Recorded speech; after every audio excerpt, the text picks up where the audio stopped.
Você não precisa de dezenas de ingredientes para começar na cosmética natural.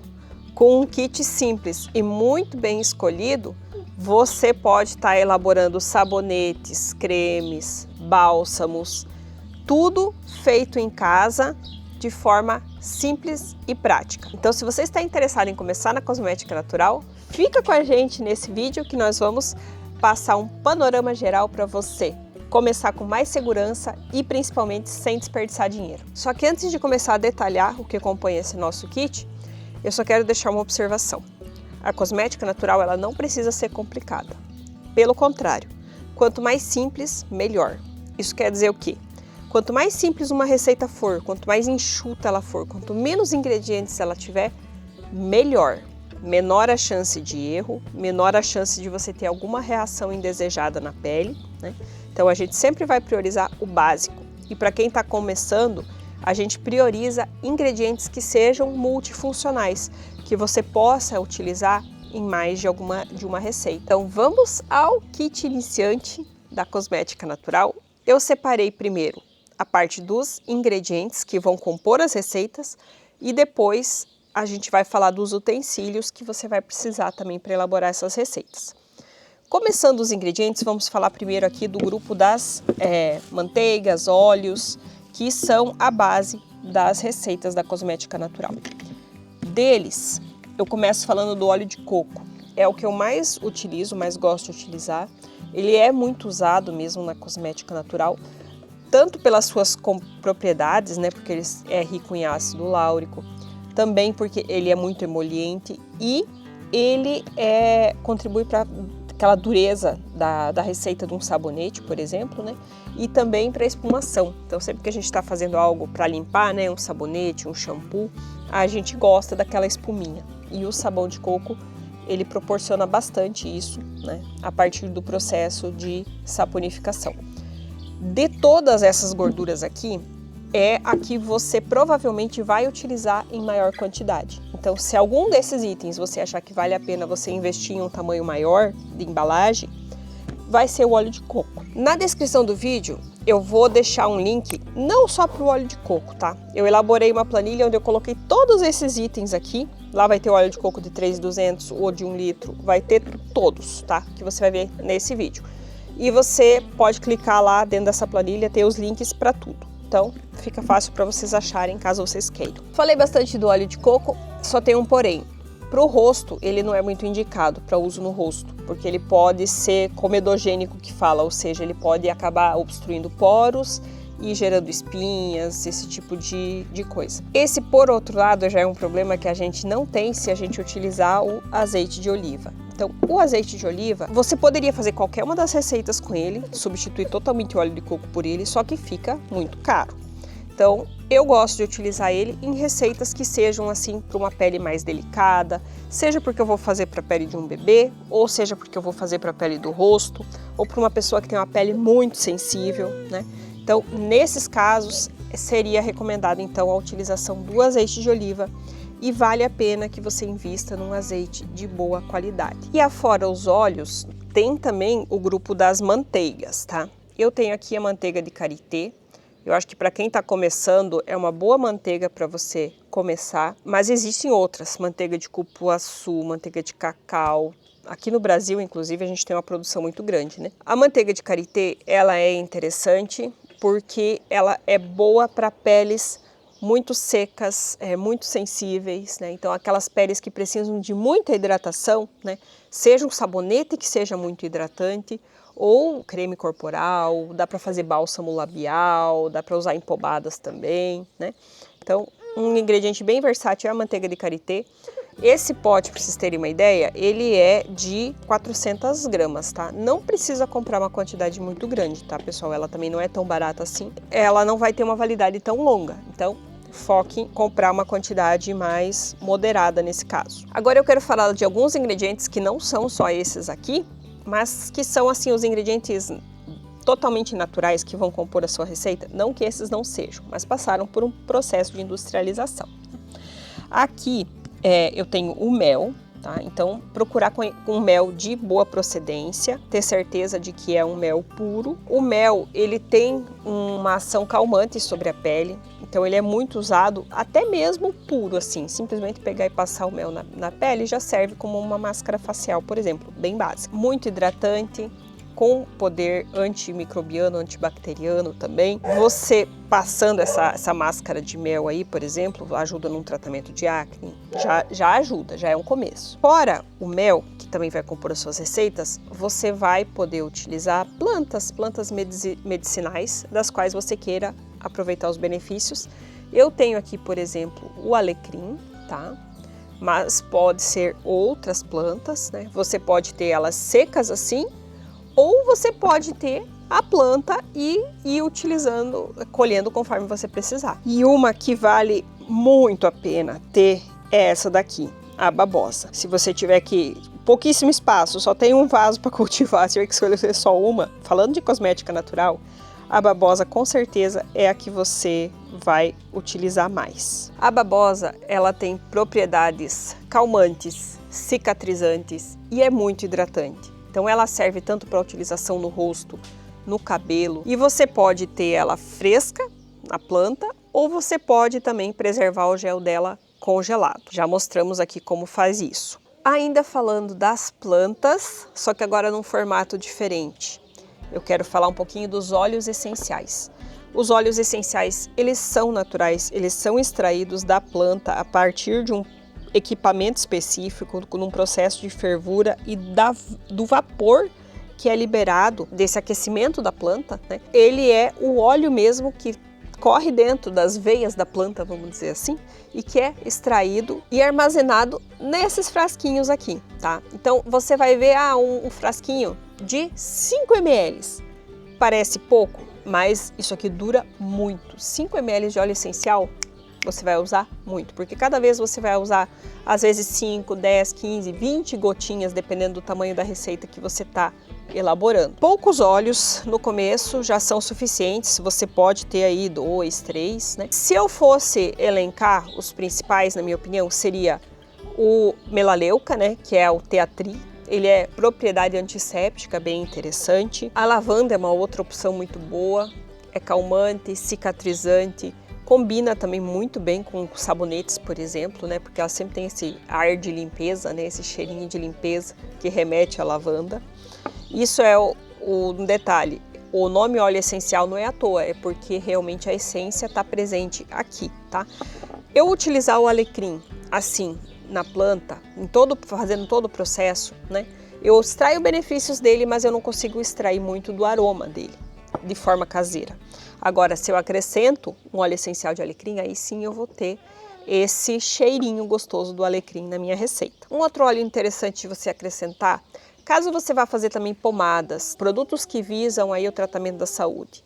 Nesse caso, a menta piperita é interessante porque ela é um óleo que vai trazer aí uma propriedade de trabalhar a dor, né? Então, de amenizar dores, né? Sempre que você for fazer alguma coisa pensando em amenizar dores, pode ser interessante acrescentar a menta piperita. E só para finalizar a parte dos óleos essenciais, não se assustem com os valores. Eles realmente são os ingredientes, eu diria que por quantidade, né, os mais caros que tem, mas isso é porque precisa de uma grande quantidade de planta para se extrair um pouquinho de óleo. O próximo ingrediente aqui da nossa lista são as argilas naturais, tá? Eu tenho aqui a verde e a branca, mas existem outras cores, não precisam de muitas. Se você quiser para começar a pegar, eu sugiro começar com a branca, que é a mais suave. As argilas, ela tem um potencial absorvente, remineralizante e purificante da nossa pele. Então elas são muito utilizadas, seja nas próprias receitas de saboaria ou também como máscaras faciais, né, para você dar aquela revitalizada, aquela reenergizada na sua pele, com aquela pele limpa, fresquinha. Nada como uma máscara de argila para fazer esse tratamento. Com esses ingredientes que eu mostrei para vocês até agora, você já consegue fazer uma variedade muito grande de receitas. Mas tem mais dois que são os conservantes, que quando vocês puderem, de início não precisa, tá?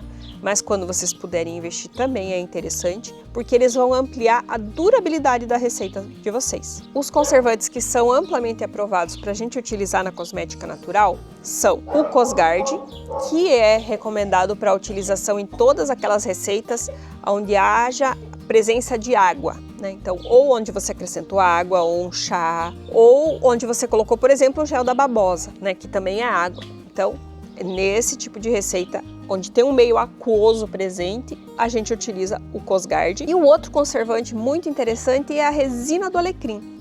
A resina do alecrim, ela é muito utilizada, muito recomendada que a gente utilize nas receitas de saboaria principalmente, ou de pomadas, aonde a gente tem a presença das gorduras, porque a ação dela vai ser como um antioxidante para que as gorduras não oxidem tão rápido, ou seja, para evitar que a receita logo fique com aquele cheiro de ranço. Agora eu quero falar de 2 ingredientes que são essenciais apenas para quem for fazer sabonetes, sabões, né, que são exclusivas para as receitas de saboaria, tá?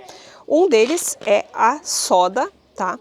E precisa ser, independente da marca, precisa ser uma soda 99, tá, pessoal? Sempre olhem nisso, precisa ser soda 99. Vocês vão ver que geralmente as marcas têm assim, o nome soda, a marca e o 99 atrás, tá? Precisa ser uma soda 99. A soda reagindo na receita com algum tipo de gordura vai gerar ali, que é o processo de saponificação, né? Vai gerar pra gente o sabão, que é o que a gente efetivamente vai utilizar, seja um sabonete, um sabão, um shampoo, a função que vai ter. Importante lembrar que a soda queima, então o ideal é que quando você manipular a soda, você esteja com óculos de proteção, até máscara, né, porque vai levantar um cheiro, luvas, porque pode gerar queimadura, então precisa ter cuidado. Não é nada de outro mundo, a gente já tem receitas no canal mostrando a utilização dela. É tranquilo se você seguir os procedimentos de segurança. Importante frisar que não existe sabão sem a soda, tá? Ela é essencial para o processo de saponificação. Mas para quem não quiser ter que mexer com a soda, existe uma alternativa que é onde esse processo de saponificação já foi feito previamente para nós, que é através da utilização da glicerina vegetal, tá, pessoal? A glicerina vegetal é o quê? É uma base pronta que já passou por esse processo de saponificação, tá? A base dela é a partir do coco também, né? Então, a partir de óleos ali de coco, é feito esse processo. Para utilizar, você simplesmente vai precisar aquecer ela, de preferência até em banho-maria, porque você não pode aquecer muito, ela aquece super rápido.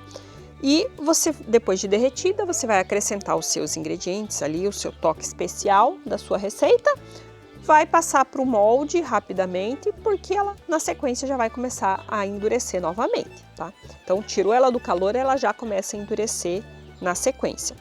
Ela é muito umectante, muito hidratante e é muito suave, podendo inclusive ser utilizada aí para produtos para bebês. O rendimento também é bom, não precisa comprar muito, mas acho que o mínimo é 1 quilo, né?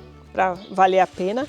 Se você utilizar e sobrar, você não utilizar tudo de uma vez, você precisa embalar num outro plástico também, ela precisa ficar bem fechada para não perder aí as suas propriedades. E agora eu deixei aqui por último a cera de abelha, porque você só vai precisar desse ingrediente se você for elaborar pomadas, tá?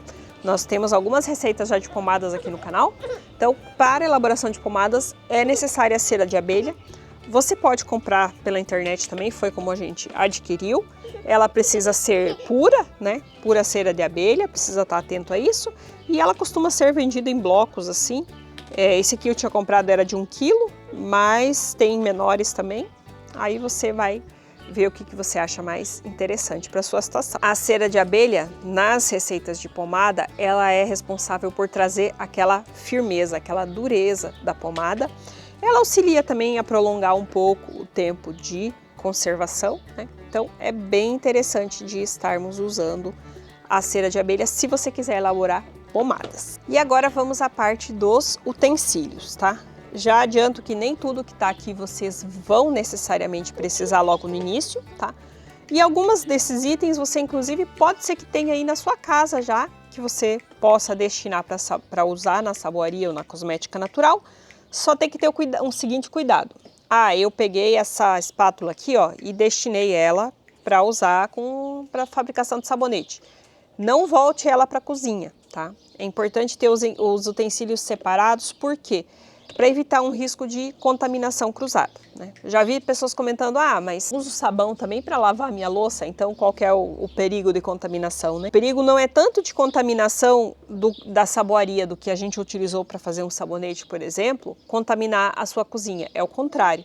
É de você trazer algum contaminante da cozinha para a sua receita de sabão, de cosmético natural. Claro que tem exceção, que é, por exemplo, a balança. A balança é um ingrediente fundamental, eu diria, nas receitas, principalmente de saboaria, tá? Que precisa ser muito precisa. Então, a balança pode ser aquela balancinha bem básica, aquela balança branquinha, baratinha, né? Que tem em todo lugar. Pode ser aquela lá, se você já tem. A balança, sim, você pode continuar usando na cozinha, porque, né, ela só serve para pesar e os ingredientes vão estar dentro de outros recipientes quando você for fazer a pesagem. Mas caso você não tenha e você vai investir em uma balança, observe que seja uma balança que pese 0,1 grama, tá? Porque tem receitas que você vai precisar colocar quantidades, por exemplo, os conservantes, são quantidades mínimas que você vai usar. Então, ter uma balança que pese essas quantidades menores é muito interessante. E se você vai adquirir uma, vale a pena fazer esse investimento para você já adquirir uma que atenda tudo que você vai precisar. Afora a balança, nós precisamos de um copo de medidas, um copo graduado, tá? Tem até joguinhos que tem vários tamanhos, com graduações bem pequenas também, é bem interessante. Você vai precisar de espátula de silicone, pelo menos uma ou duas, não precisa muito mais que isso não. Você vai precisar de um canequinho que seja ou de inox ou esmaltado, de preferência, para utilizar nos processos que a gente mexe com as gorduras, né, para fazer os banho-maria, por exemplo, precisa. Também de uma tigela, não precisa ser muito grande, tá, pessoal? Eu gosto de vidro, mas poderia também ser uma tigela de inox ou esmaltada, mas eu particularmente prefiro usar de vidro. A exigência de que seja algum desses materiais é justamente para que não haja ali nenhuma acumulação de resíduo que possa gerar contaminação. Outro item que, na minha opinião, é essencial é um coador de voal, tá? Você pode comprar ele pronto ou você pode comprar um pedacinho de voal, um elástico e fazer em casa mesmo, é muito simples. E nós usamos ele no processo de filtragem para coar, né, os nossos óleos.